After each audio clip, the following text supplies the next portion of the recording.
안녕하세요, 수리됐습니다. 오늘은 말이죠, 어제하고 그저께 이슈가 됐던 두 가지 사건 말씀드려보고자 합니다. 첫 번째는 이제 유전 관련 건이 있습니다. 이게 이제 사실은 이제 작년 2월부터, 올해 2월이 아니고 작년 2월입니다. 작년 2월부터 이제 뭐가 좀 있다. 그러니까 이게 그 전에 이제 그 한국석유협회하고 그다음에 한국석유공사, 그리고 이제 뭐 가스공사, 이런 조직들이 이전부터 여기를 계속 탐색을 해왔습니다. 자체적으로 탐색을 좀 해왔는데, 작년 1월부터 뭐가 좀 있는 것 같다고 그래서 이제 외국의 전문 컨설팅 업체한테 이걸 맡겼어요. 컨설팅 업체가 아니지, 탐사 업체한테. 그래서 이제 외국의 전문가들이 이거를 갖다가 집중적으로 조사를 했습니다. 이걸 물리탐사라고 하는데, 뭐 지질조사부터 시작해가지고 탐사선을 가지고 와서, 물리탐사선이라고 큰 배가 하나 있습니다. 그걸 가지고 와가지고 이제 그걸로 주변을 이렇게 시험 채굴도 하고 이렇게 막 이렇게 저렇게 막 검사해가지고 뭐 여러 가지 음파를 쏘기도 하고, 그 다음에 이제 하여튼 여러 가지 기법이 있습니다. 뭐 그런 걸로 이제 그 지하 내부에 어떤 매질이 있는지, 예를 들어서 암석은 어디까지 약간 암석이 있고 그 밑에 뭐가 있고, 이런 것들을 이제 조사를 합니다. 이걸 물리탐사라고 해요. 그 전에는, 그 전 단계는 이제 인공위성으로 이렇게 쭉 훑어보는 건데, 뭐 무슨 뭐 엑스파 레이더, 뭐 무슨 엑스밴드, 뭐 무슨 또 이제 소위 말해서 그 해양 감시 위성이라고 하는, 또 지구 탐사 위성이라고, 이런 것들이 보통 보면 특정 스펙트럼대에 이제 어떤 그 뭡니까, 저기 빔을 쐈을 때 거기에 반사돼서 오는 반사파, 그 다음에 특정 필터로 이제 그 지표나 또는 해양을 관찰했을 때 그 내부에서 이제 보이는 어떤 스펙트럼의 차이, 이런 걸로 찾아내거든요. 우리 눈에는 안 보이지만 가스층이 있는 지역에서는 이렇게 뭐 메탄이 올라오기도 하고 그렇습니다. 근데 그래서 뭐가 있다라고 판단이 돼서 집중 조사를 했고, 그래서 작년 말쯤에 이제 1차 보고서가 나오고, 야, 뭐가 좀 있는 것 같다, 규모는 어떻게 되고 좀 큰 것 같다, 이게 대통령한테 보고가 됐고, 그래서 대통령께서 이제 이걸 갖다가 국내에 또 검증을 해야 되잖아요. 워낙 또 우리나라 국민 성격이 못 믿으니까, 지랄지랄하고 안 믿지 않습니까?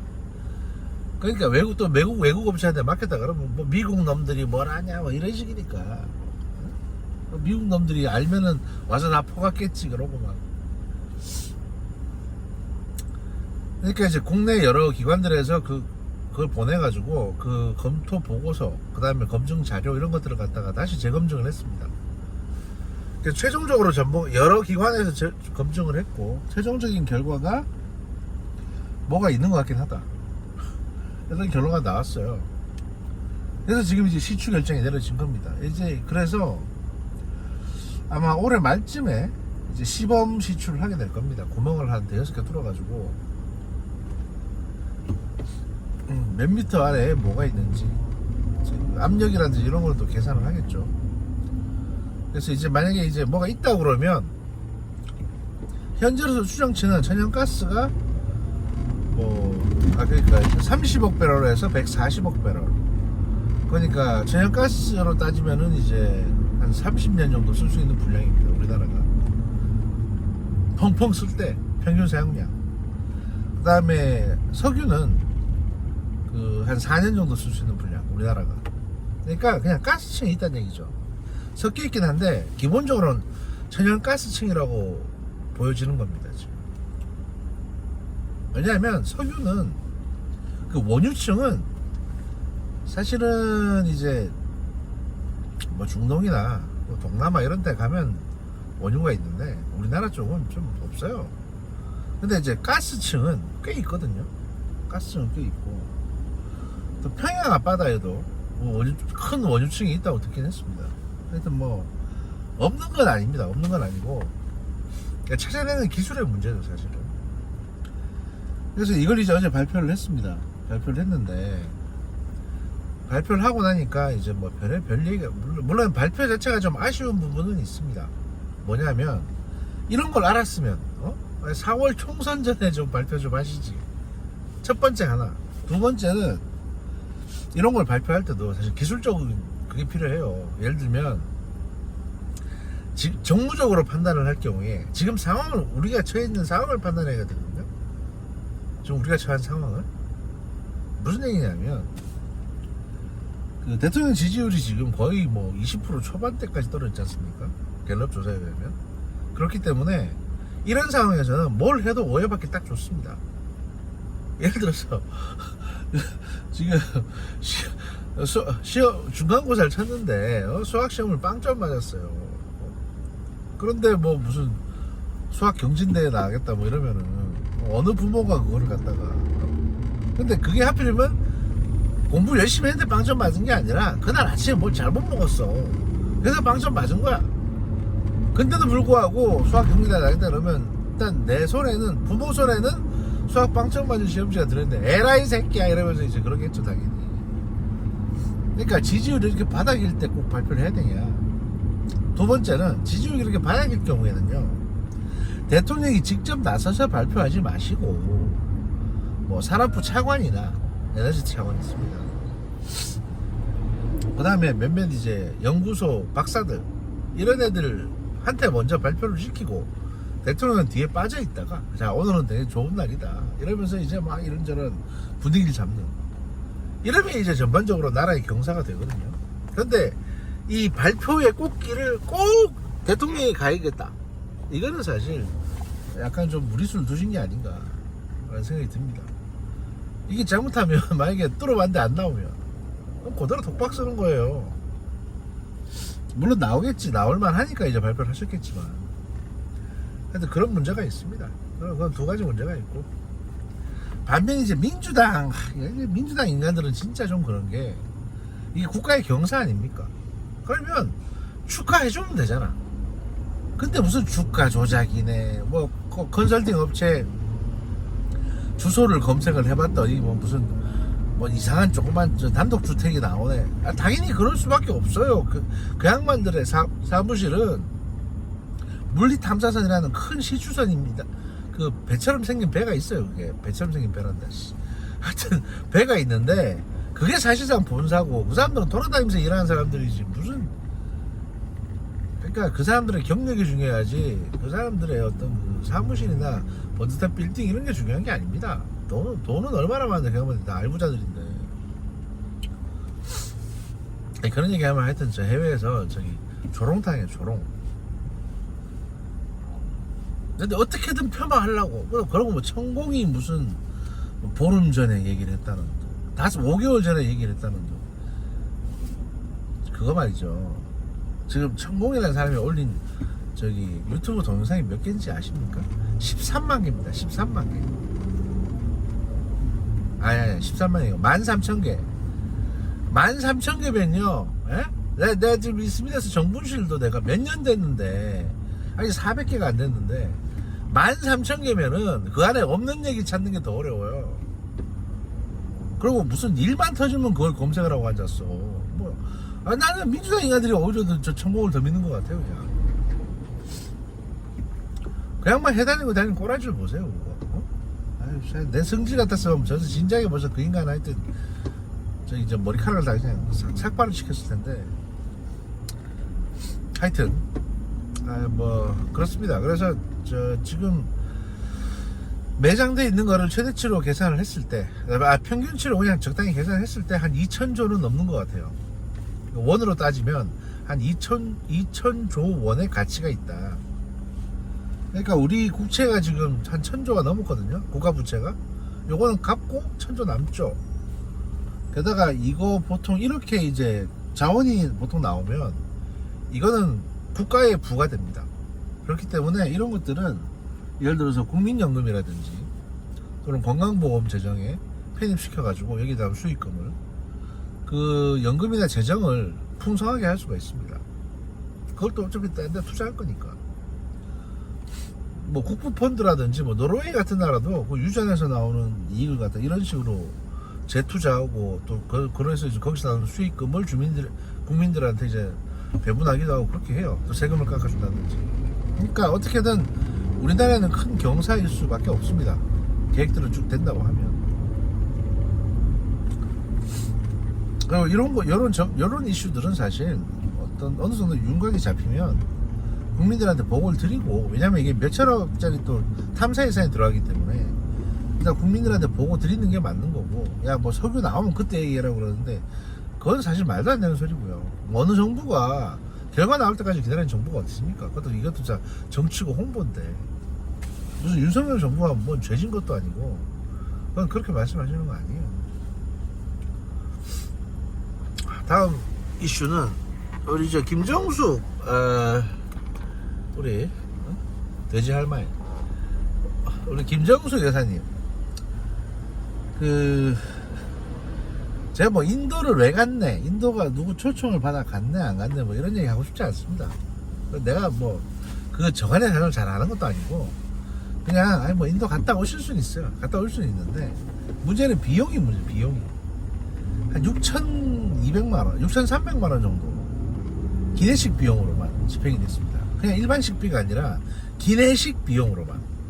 이게 무슨 얘기냐면 가서 그냥 예를 들어서 땅에 내려서 밥 먹은 거 이건 따로 계산을 했어요. 이거는 이제 별도 예산으로 책정이 돼서 집행이 됐습니다. 근데 기내식, 비행기 안에서 먹는 기내식 비용으로만 6,290만 원이 집행이 됐습니다. 그 비행기 연료비가 6천만 원 정도 들었는데 비행기만큼 쳐드셨다는 건데, 자 이게 여기서 일단 몇 가지 문제점이 있는 포인트가 있습니다. 첫 번째, 공군 2호기를 타고 가셨습니다. 공군 1호기 같은 경우는 안에 조리시설이 있고, 뭐 일반적으로 대통령 전용기는 비즈니스 클래스 수준의 음식이 나옵니다. 근데 이제 가격이나 단가는 그런데 대통령은 퍼스트 수준의 이제 음식을 드시겠죠. 근데 대통령 먹는 거랑 일반 수행원들 먹는 거랑 차이가 좀 있을 수밖에 없으니까 수행원들한테는 비즈니스 클래스 수준의 음식이 나온다는 겁니다. 근데 공군 2호기는 얘기가 좀 달라집니다. 공군 2호기는 여러분이 제주도 갈 때 타고 가시는 작은 비행기예요. 그래서 이걸 뭘 그렇게 크게 해놓을 수가 없어요. 그래서 사실은 이코노미보다 조금 더 좋은 스타일로 나올 뿐입니다. 게다가 그 퀄리티도 그렇게 좋지는 않습니다. 다만 이제 규정상 그 좀 넉넉하게 실어놓게 돼 있거든요. 어떻게 될지 몰라서. 그래서 기존에 탑재되는 어떤 그 기내식 양에 비해서 한 2배 정도 오버해서 탑재하는 경우는 있습니다. 근데 그렇게 계산했다고 하더라도 6,290만 원은 좀 과하죠. 36분, 뭐 승무원까지 다 포함한다고 했을 때는 한 40명, 한 2-3명이 탑승했다는 얘기인데 42명이 이제 갈 때 밥 2번, 올 때 밥 2번, 그 다음에 중간에 한 번 이동을 했거든요. 인도 안에서. 그래서 밥 2번 하면 총 이제 6끼가 나오고 간식 3끼가 나가겠죠. 여러분. 보통 중간에 간식도 하나 있습니다. 근데 간식이라 봐야 뭐 그냥 땅콩이나 이런 걸 텐데. 그러니까 간식을 일단 빼고 총 6끼를 드셨는데, 그럼 이제 아까 말씀드렸던 것처럼 규정상 2배를 실게 돼 있으니까 총 12끼를 실었다고 하더라도 이걸 사람 수 대비해서 맞춰보면 6,300만 원이 안 나와요. 적어도 2,000에서 3,000만 원 정도의 돈이 비는 겁니다, 지금. 자, 이렇게 되면 이걸 어떻게 생각을 해야 되냐. 일단 이 자료들은 어디 있냐라고 했을 때 문체부에서는 자료가 없답니다. 자기들이 예산 집행했는데 세부 내역 자료를 갖고 있지 않대요. 그리고 위탁 운항을 했던 대한항공도 자료가 없답니다. 자료가 없어요, 지금. 이건 말이 안 되거든요. 아니, 왜 자료가 없는 게 말이 안 되냐면, 하다못해 대통령 경호실이라도 자료가 있어야 돼요. 먹고 탈라면 어디서 뭐가 문제가 돼서 탈랐는지 나와야 될 거 아닙니까? 그러니까 들어간 식자재 발주처부터 시작해서 분량까지 다 기록이 남아 있어야 되는 게 원칙입니다. 근데 자료가 없다. 그러니까 실무자들이 일단 발뺌을 하고 있다는 얘기죠. 모르겠다, 우리는. 이런 식입니다. 일단 그러면 이제 횡령 가능성이 높습니다. 횡령 가능성이 높고 끝 단위가 저 6,292만 원인가로 끝나니까 제가 보기에는 3,292만 원이 정상가고 거기다가 3,000원 추가해가지고 이 3천만 원이 누구 손에 들어갔다라고 봐야 됩니다. 이 방문 시점이 사실은 문다희 씨가 이제 태국으로 가 있던 시점하고 비슷하고 하필이면 그 수행원으로 김정수에서 수행원으로 문다희 씨하고 동거래를 몇 번 했던 그 디자이너 딸내미가 행정관인 딸내미가 행정요원인 딸내미가 거기 수행을 했답니다. 자 그러면 제 추정입니다만 여기서 한 3천 빼가지고 그 저 디자이너 딸이 문다희한테 송금을 했을 수도 있는 거죠. 그럼 김정수기가 가져갔을 수도 있는 거고. 왜 이렇게 말씀드리냐면 김정수 여사가 이 짜잘한 돈을 굉장히 많이 회수를 했습니다. 그러니까 이제 문재인 대통령 그 자서전 판매 대금이 있는데 자서전을 팔아서 생기는 수익금을 문재인 대통령이 원래 양정철한테 야 네가 써라고 했거든요. 홍보 비용부터 시작해서 뭐 조직 관리 비용이라든지 뭐 또 생활비 필요하면 네 생활비로라도 당장 쓰라고 했었습니다. 근데 손혜원 씨하고 양정철하고 싸우면서 손혜원 씨가 이걸 갖다가 김정수 여사한테 꼰질러 가지고 그거 뺏으라고 이래서 김정수 여사가 그 돈을 다 가져가요. 이런 식으로 이제 몇백 단위의 돈까지도 탈탈 털어가는 게 김정수 여사였습니다. 이런 이제 국고횡령, 이거 사실 국고횡령이라고 봐야 됩니다. 기내식 비용으로 책정해 놓고, 이거 문체부 예산이거든요. 기내식 비용으로 책정해 놓고 그 중에서 몇 천이 사라진 거기 때문에 아니 먹어서 없앴다고 계산할 수가 없어요. 이거는 그냥 비행기가 크면은 모르겠는데 큰 비행기도 아니고 작은 비행기에 뭐 예비로 실어봤자 얼마나 더 실는다고.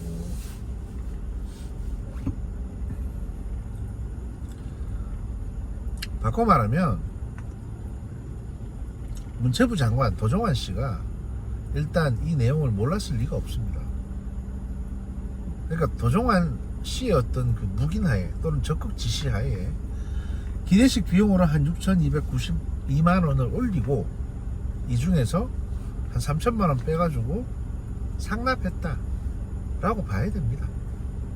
왜냐면 그 이전에 다른 기관들의 부처장들의 동향도 그랬었잖아요. 지금 검찰 수사 결과 나타나는 걸 보면 그 당시 문재인 청와대에 각 이제 뭐 국장급들 이 사람들이 부에서 이제 남는 돈 이렇게 십시일반으로 해가지고 문다희한테 송금했다 이런 식으로 좀 보도가 나오고 있거든요. 그게 공금인지 삽인지 모르겠는데 어쨌든 그런 식으로 송금한 내역이 있습니다. 여기 연장선상이라고 봐야겠죠. 왜냐하면 대통령은 자기 봉급을 이런 식으로 못 쓰게 하니까 용돈 만들어 드리는 겁니다. 이거 사실 횡령이고요. 국고 횡령이고 중범죄입니다. 이거에 대해서 지금 수사가 진행 중이고 일단 조사가 들어가고 있고 앞으로도 수사가 진행이 될 겁니다. 빠른 시일 내에. 이것뿐만이 아니고 사실은 국정원에서 사용하는 해외 공작비, 국정원에서 사용하는 비용, 특활비 중에 해외 공작비는 특히나 영수증이 아예 뭐 우리나라하고 좀 다르기 때문에 이걸 영수증을 아예 받을 수가 없어요. 그래서 해외 공작비로 분류된 금액은 사실 국정원 내에서도 그냥 아예 아무것도 묻지마 자금으로 통합니다. 물론 사실 이게 온전하게 공작에 쓰이면은 그보다 더 좋은 게 없습니다. 그 정도 그런 자금이 있어야 공작을 할 수가 있거든요.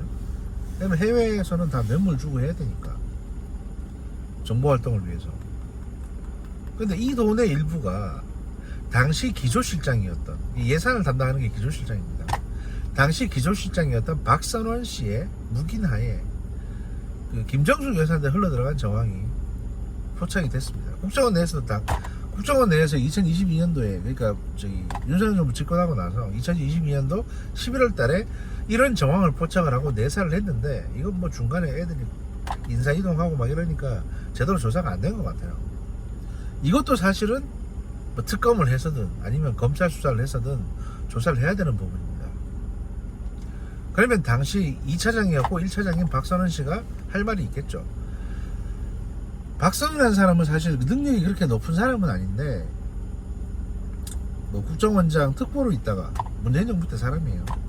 그 다음에 이제 국정원의 예산을 책임지는 기조실장으로 갔다가 인사 예산을 장악하는 게 기조실장입니다. 그 다음에 1차장이 됐어요.